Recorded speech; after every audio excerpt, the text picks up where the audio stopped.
Welcome to another edition of Smart Chat here on YouTube.com. I hope everything's going well for you guys, and I thank you for taking the time to look at this video. Do check out my other two channels, the Tom Brand 1 and Tom Brand 1 Thoughts. They're both funny, I promise you. Do want to just give you some of my raw thoughts from December the 26th of 2016, and these thoughts are in no particular order. Raw was in Chicago. CM Punk chants. You expected that. You know, just like you expect you screwed Bet chants in Canada. It's to be expected. It's getting old, but, you know, the crowd is on TV. You want to interact. They want to ruffle the feathers of Stephanie McMahon or whoever the talent is in the ring. And boy, was that burn by Stephanie McMahon. Quite the burn. Quite the burn. Savage AF, to use lingo to be hip. So the opening segment has, Stephanie McMahon. It has Roman Reigns, and it has Seth Rollins, and they all want to fight Braun Strowman. That's the thing. They all want him. They all want Braun Strowman. They all want their shot, and Seth Rollins gets the shot against Braun Strowman. So in the match of Seth Rollins and Braun Strowman there, later on in Raw, if both of them want, if Roman Reigns, storyline-wise, if Roman Reigns wants Braun Strowman, why didn't he come in and interfere to get him some of a piece of Braun Strowman? That's just little things that don't make sense to me. Nia Jax was facing an enhancement talent from Chicago. And, the whole thing was here. They're trying to build Nia Jax up again after, what has happened in the last couple of weeks where, Nia Jax and all the other women were put on the back burner to, because they wanted to focus on Charlotte and Sasha Banks. Well, the enhancement talent was a Sasha Banks fan. Nia Jax destroyed her.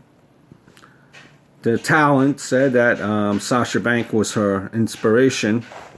Storyline-wise, why little things that don't make any sense to me. Why ain't Sasha Banks interfering against to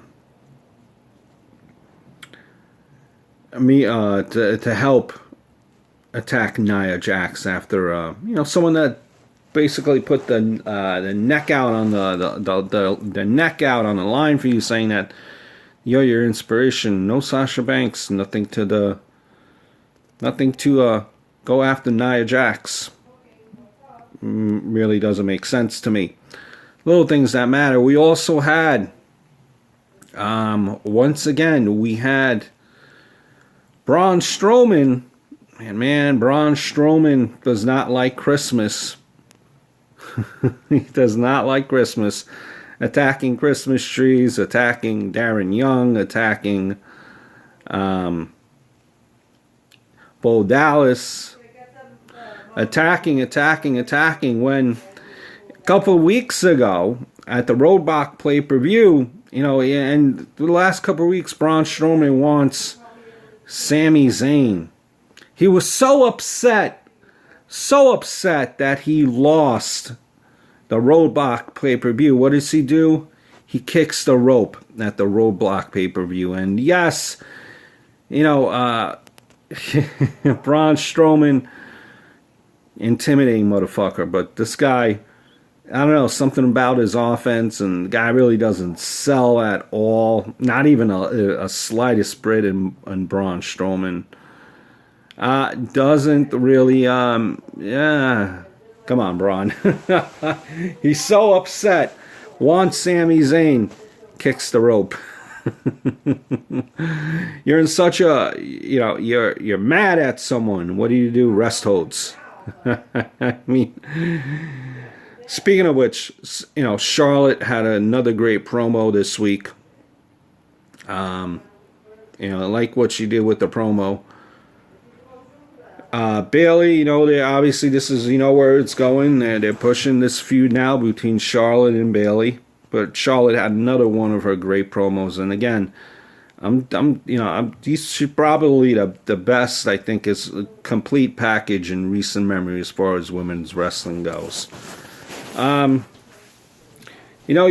have the interaction there in the back, and Chris Jericho is kind of with Kevin Owens there, saying how he's being suspended up high in a shark cage. Is Chris Jericho.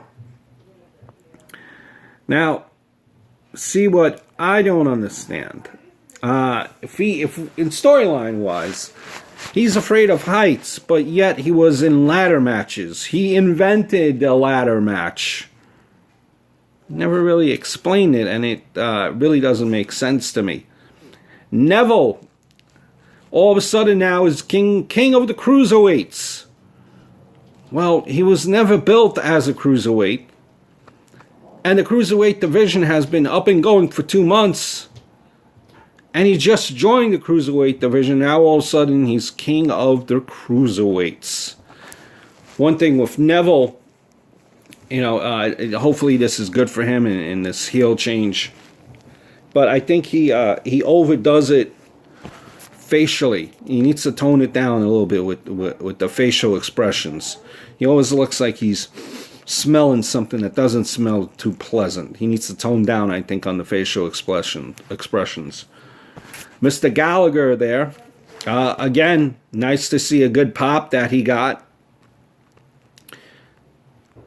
Nice reaction from the Chicago crowd. I could see this guy, the WWE, coming out with a t-shirt for him. Dirty Scoundrels, something. Nice little catchphrase. He seems to be the only one, really, him and Neville, that have been getting a reaction. Neville, and that's not even saying that much, because this reaction for Neville has been for 2 weeks. Same thing for Gallagher. Cruiserweight division, we know that Kendrick is trying. God knows he's trying. Swan, TJ Perkins. And one thing about the WWE, when they're all in on something, as far as the voting it, TV shows, and they're all in on this. They're going to keep on going, going to throw some of that shit up against the wall, see what sticks or not. But they're all in on this. We know in the past that WWE, on certain things, if they don't like it, they'll pull the plug on it. But, think of like characters that were here. Kazarni. Here 1 minute, gone the next. So certain things WWE will pull the plug on fast. But with this Cruiserweight division, they have a lot invested. So you just, you're interested to see where this will go. Enzo and Cass, again, said it before. Cass is a little bit too robotic on the mic. Same thing over and over again. I would like for them to see, change it up a bit, because it could get old real quick. Now I know that's not the case with New Age Outlaws, but you like to see what these guys could do and broaden their horizon, especially Cass on the mic. We've seen, and the last thing here, and before I head out the door here, you've seen, as far as what's been going on with